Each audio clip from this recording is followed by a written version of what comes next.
rồng an lim nghe gia đình chu cái hệ là đi về kha tel về lo vem đi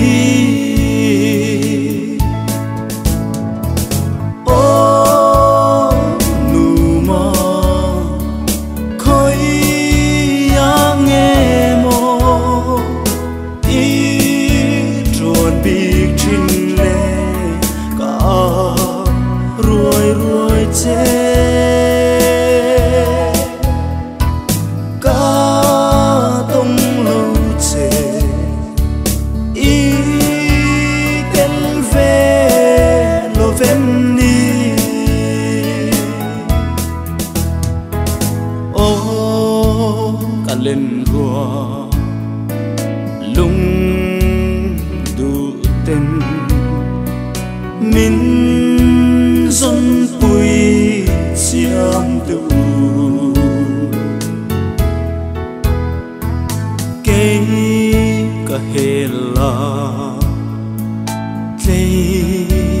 tiri cả tông lâu cả riêng em ấy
dài min vô bụi đất chè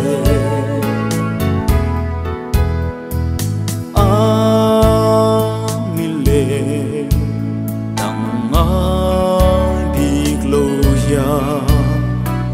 lim tên y dài tu nắng